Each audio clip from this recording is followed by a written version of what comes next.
So this paper comes out of my forthcoming book called The Drinking Curriculum, in which I investigate a set of cultural lessons that rely on childhood to animate adult anxieties and preoccupations about alcohol.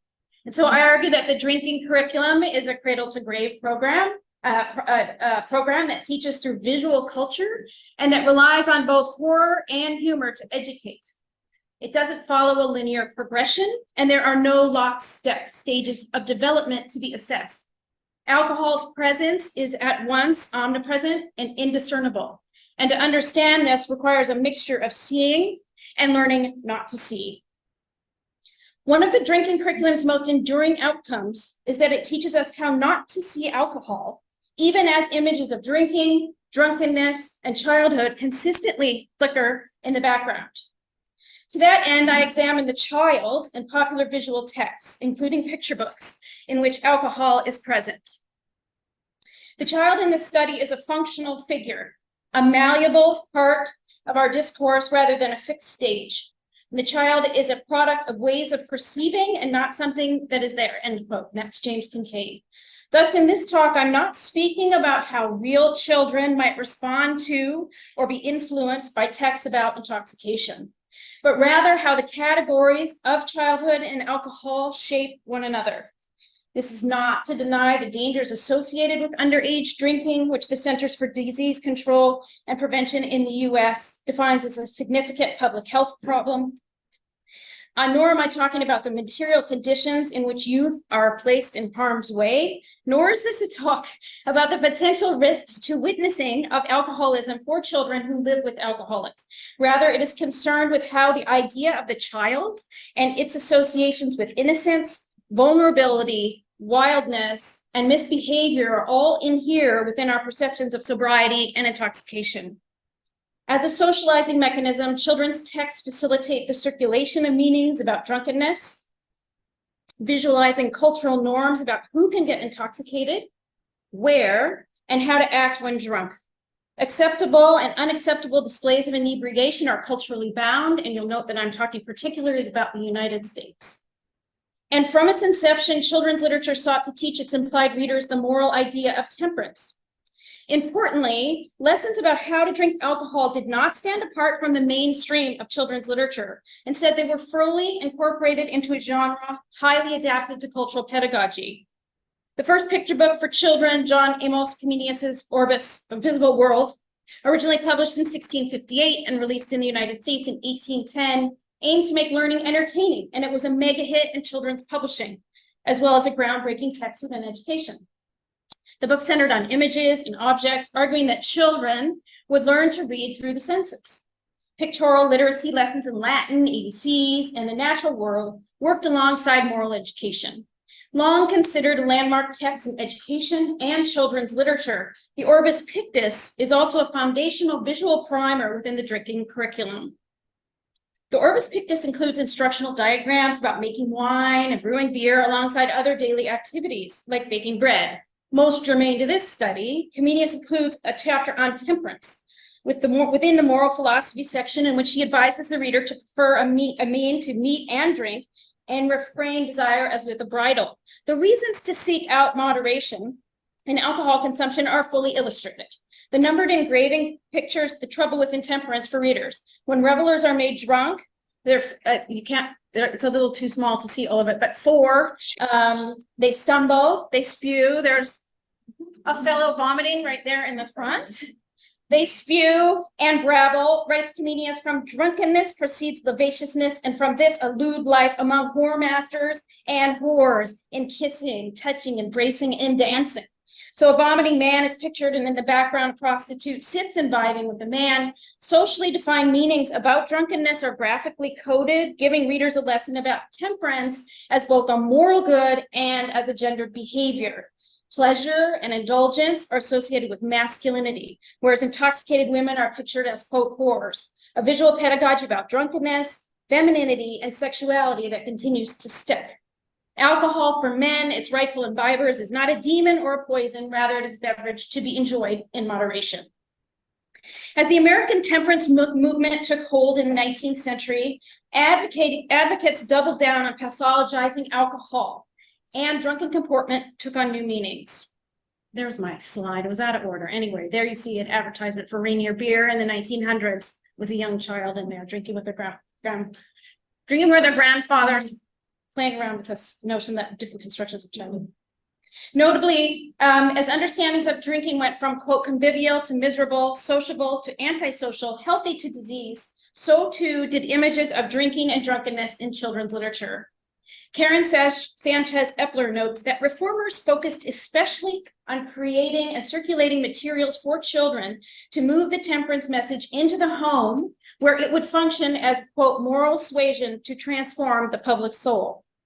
Drunkards were depicted in a full range of materials, from alphabet books to magic lantern slides to school hygiene textbooks, as activists worked to recruit what they called a cold water army of youth. And of course, the cold water was indeed water, not alcohol. For instance, in A was an archer, or a new amusing alphabet for children, the popular rhyme reads, quote, A was an archer and shot at a frog, B was a butcher and kept a bulldog, C was a captain all covered in lace, and D was a drunkard and had a red face. And the drunkard appears alongside the archer, the butcher, and the captain as an identity and as a mnemonic for the phonetic D. Children's picture books reflect a broad cultural shift and negotiation of ideas about alcohol consumption put forth via the temperance movement, especially that alcohol was a poison, drinking a disease, and abstinence the only cure. An early picture book by physician Dr. Charles Jewett provides an example of how these new connotations about drunkenness gained purchase. In 1840, Jewett published Temperance Toy about the ills. Is it someone talking to me, or it's just feedback or something? I don't know. About the ills of drinking, set to the rhyme of, quote, of the house that Jack built, writing in the introduction that it is not more a matter of regret than surprise that among the multitude of picture books which are annually published, so few should have been got up with a view to mingle with amusement instruction in relation to the subject of temperance. And on the first page of Temperance Toy, an inebriated man stands red-faced, smoking, and patched pants with a bottle in his vest pocket. The red face and bulbous nose, often a signifier, alcoholic's nose, is due to an untreated skin condition, rosacea, but we code him as a drunkard. Visual markers like these reveal how, quote, the interpretations people make of drinking, of the intoxicated state, and of behavior under intoxication are only partially shaped by chemical or pharmacological effects of alcohol, end quote. The text that accompanies the image reads, here is the man whose bottle and can are leading him down to perdition. The bottle ushers the man to eternal damnation, and as the illustration testifies, to disease and poverty in the here and now. Similarly, Jewett's The Youth Temperance Lecture, published the next year for older readers, also pictured drunkards as morally bankrupt and alcohol as a poison. In The Beer Drunkard, an overweight man sits in a chair with his swollen foot wrapped in a bandage and propped on a stool, accompanied by a rhyme asking why men drink beer if it, quote, swells up their face and makes them so lame they can't go. As the temperance movement morphed from moderation to abstinence, all alcohol, including beer, was considered dangerous. Visual renderings of the physiological effects of drinking communicate these culturally contingent understandings. Jewett describes the beer drinker's blood as poisoned, the face bloated, and the foot so engorged by gout that he cannot walk without a crutch. There is little doubt that the beer drinking man is headed there, as the easily recognizable trope of the drunkard was employed in visual temperance arguments about alcohol. Significantly, the man in the picture is not just intoxicated, he is now addicted.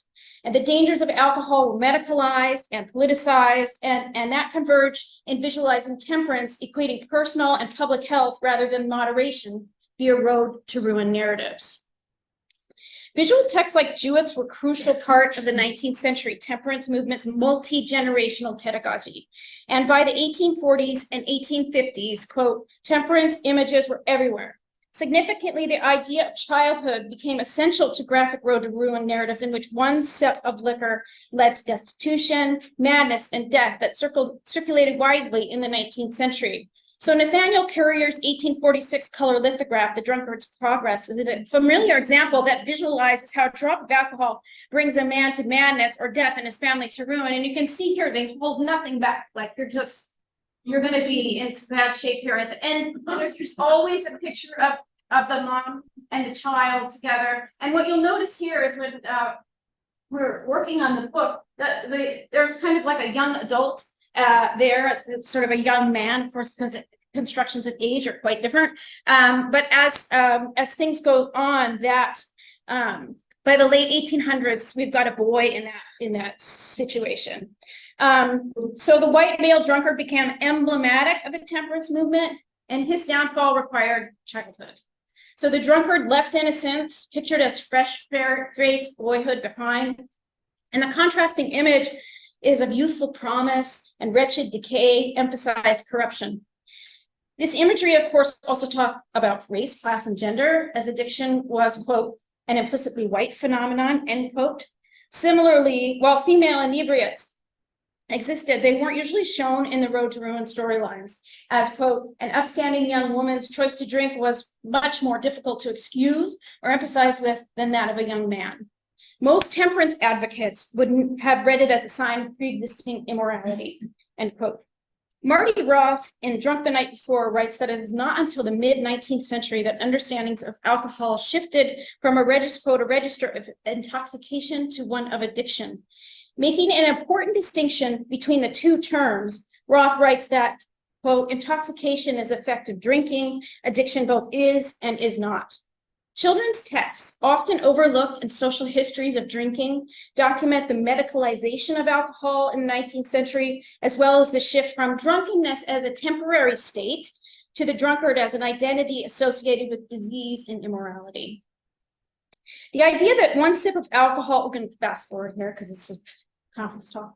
The idea that one sip of alcohol leads to ruin and or rehab remains tenacious in the United States, largely because of the hold of the temperance recovery group, Alcoholics Anonymous, started by Bill Wilson and Dr. Bob Smith in 1935. Philip McGowan contends that, quote, maintaining that drinkers are genetically predisposed to the disease of alcoholism, that one drink can unravel a successful life and lead to almost certain death, the imprint of 19th century temperance remains long after the initial heat of its message abated, end quote. In 1956, the American Medical Association officially classified alcoholism as an illness. In 2013, the inability to control the consumption of alcohol was redefined as alcohol use disorder, neither an illness, a disease, or a sin. Materials produced for the implied child reader evidence these shifting cultural definitions and demonstrate how imagery and ideas about addiction that emerged in the 19th century continue to circulate in more recent texts for youth. Images of drunkards headed to perdition or propped up in taverns are no longer appropriate subjects for mainstream picture books. Addiction, if such imagery is portrayed visually at all, it's softened for younger readers. So I'm going to show you this book, The Cat Who Drank Too Much. So visual discourses from 19th century that frame alcoholism as a progressive disease and that chart a road to ruin are tempered to fit with modern ideas about childhood. Consider, for instance, 1983's The Cat Who Drank Too Much, written by Dr. LeClaire Bissell, who was a pioneer. First of all, she was a woman. Second of all, she was queer. And third of all, she was a pioneer for addiction treatment in the US, and accompanied by photos by Richard Weatherwax. Quote, here's how it goes. Once upon a time, there was a cat who drank too much. It started innocently enough, just a little with meals, but soon the cat was sneaking drinks when no one was looking. The anthropomorphic cat replaces the explicit pictures of drunkards that peopled the pages of 19th century literature. Unquenchable thirst serves as a metaphor for alcoholism. The cat's addiction into addiction is a tragic comedy presented, and this is how the drinking curriculum works. Like, some people turn away and find it horrific, and other people find it hilarious, and it's just a really kind of rich and complex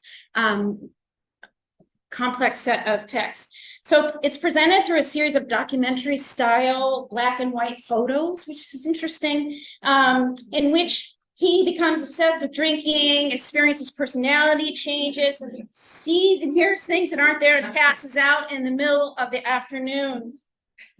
And then finally,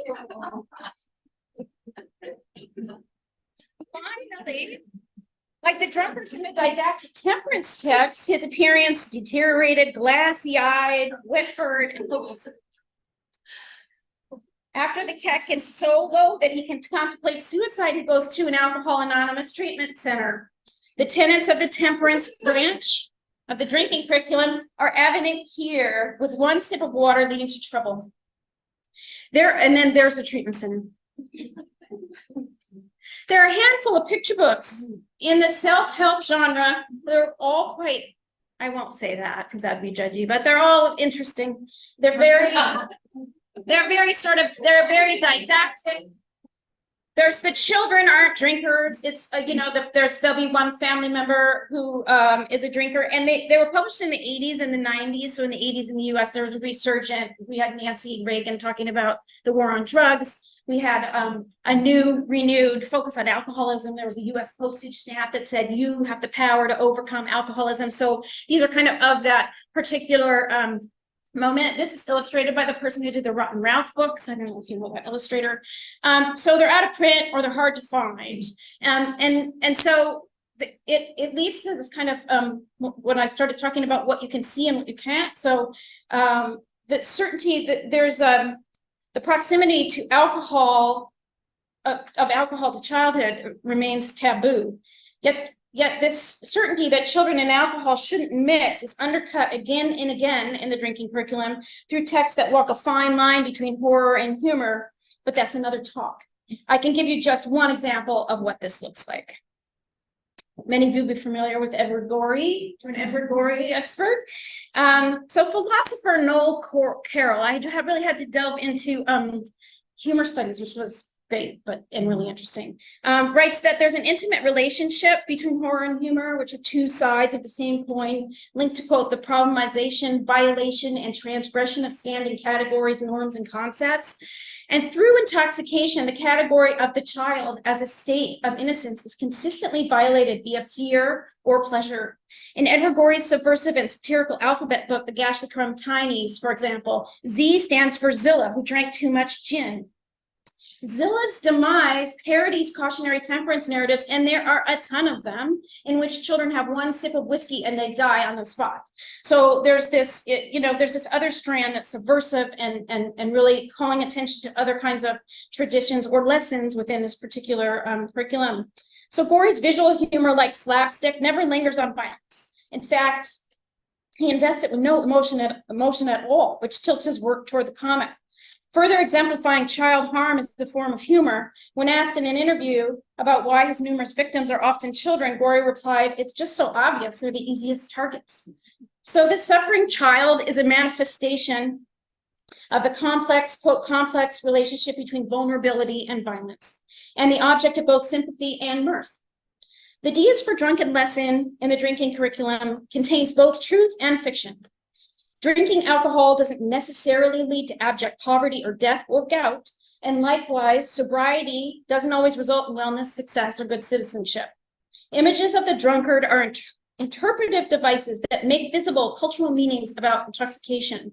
Addiction is a social and medical issue that continues to be reproduced through familiar pictures and scripts, even as no single theory, quote, be it pharmacological, psychological, sociological, or anthropological, is capable of explaining more than a small proportion of the numerous interpretations made, end quote. Whether cautionary or humorous, alcohol and the discourses around it express less truths about addiction than they do a deeply entrenched cultural ambivalence about childhood and alcohol. While one hand reaches out to protect children from alcohol's harm, there is another that invites them to take a sip. Thank you.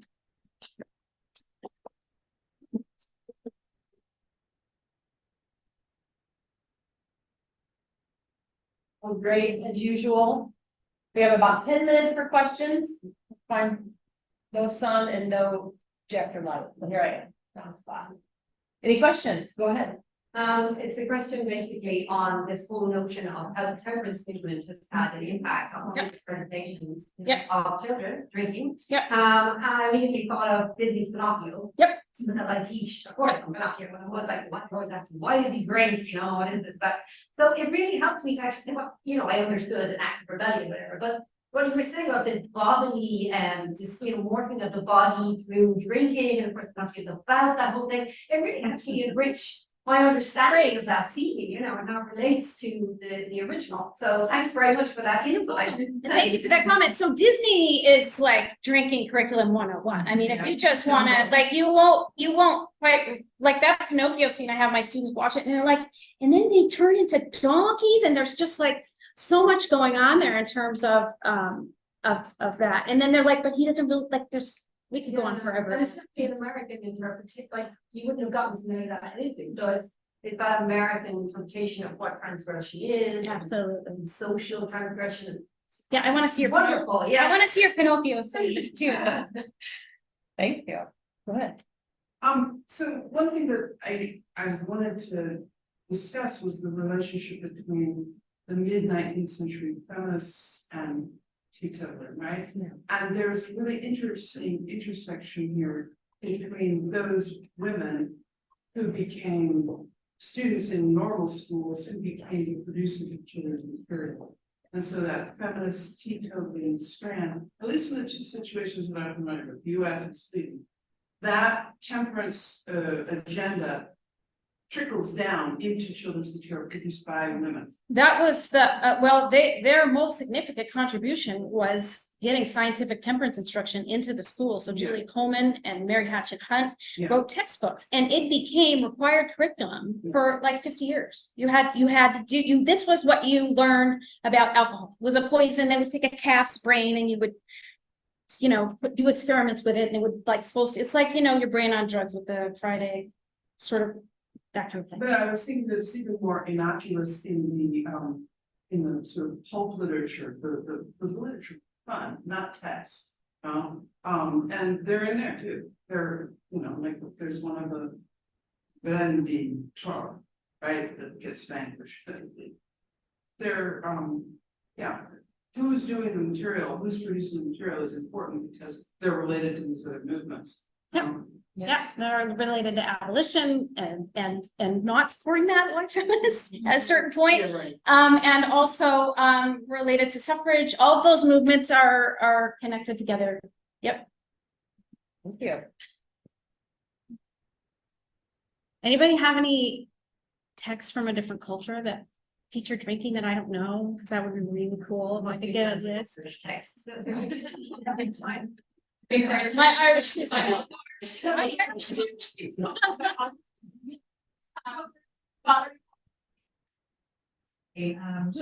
are familiar with Valerie on stereotypical representations of Ireland in picture books, in factual picture books, which fact fantasy.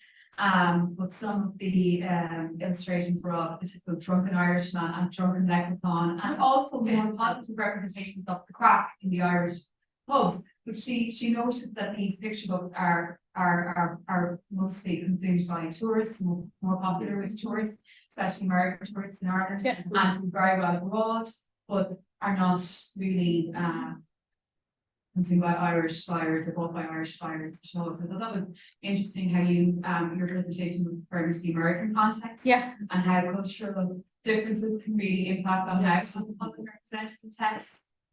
Even on the continent here in Europe, where maybe there is a different relationship with alcohol, in France, how alcohol is represented in those texts for children. I don't know, but it would be interesting. Yeah.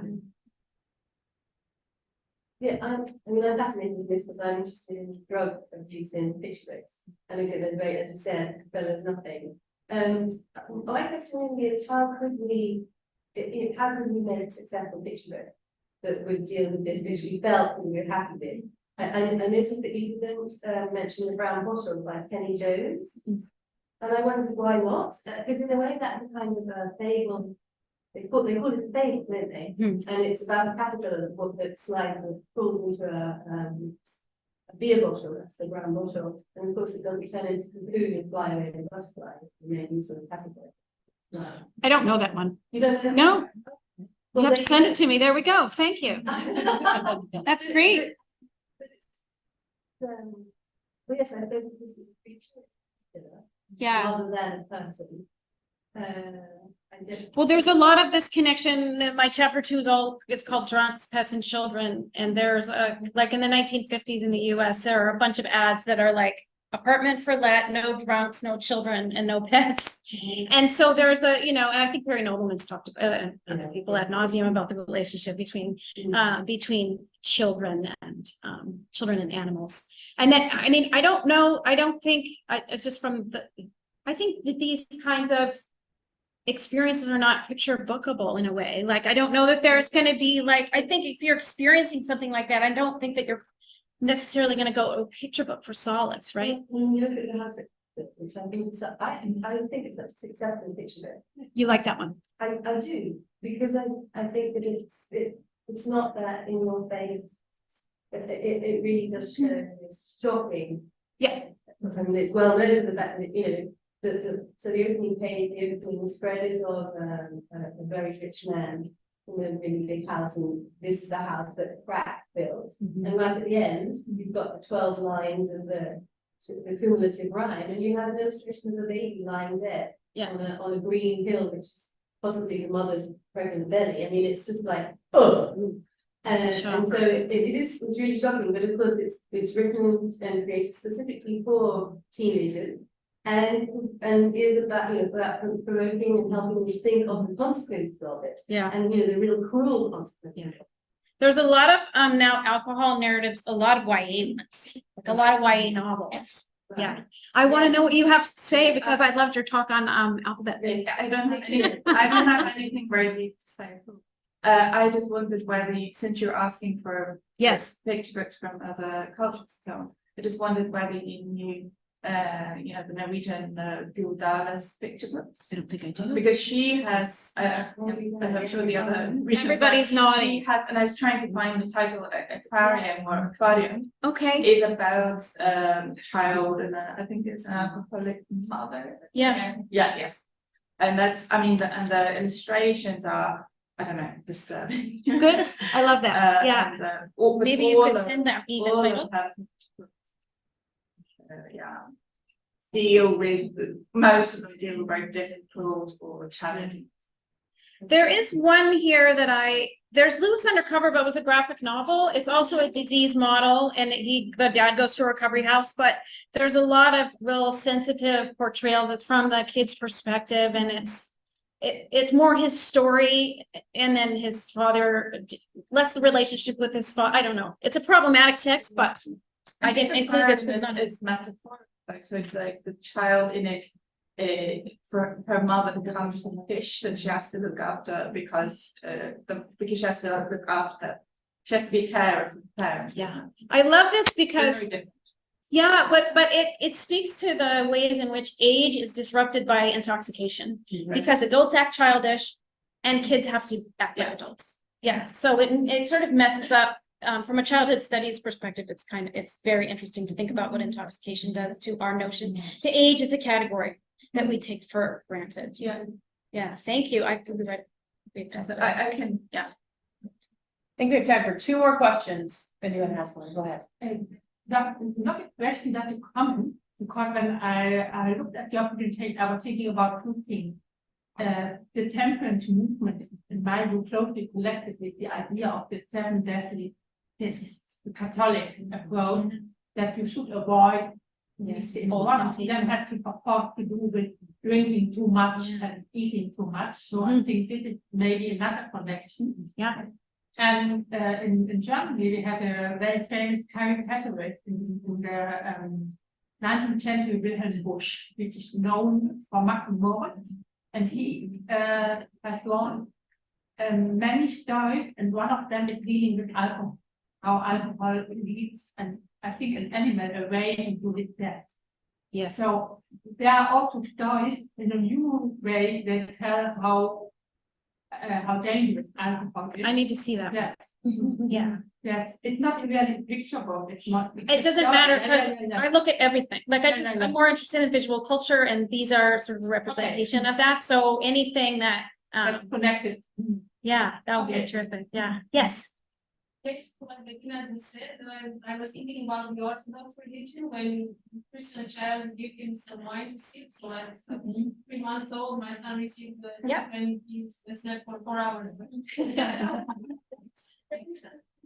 welcoming the community is done through this alcohol, even if it's the blood price and so on, but it's an interesting thing that you offer a child this, even a small one.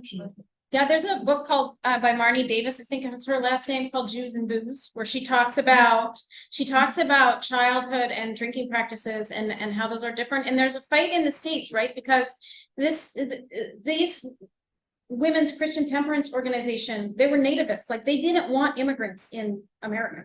So it's a super racist kind of deal. So they would, there was all this stuff around immigrants, people of different religious backgrounds, that they were also, this was also about that. And there was a lot about white women, if you were drinking, you don't drink so you could save the race, right? Like, so there's a lot of eugenics packed into not wanting, but they did drink, right? Middle class women they did sneaky tricks in their house.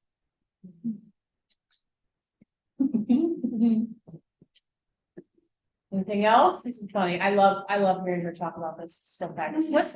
Tell us really quickly about the pink elephants. Oh, the pink elephants in Yeah. Dumbo.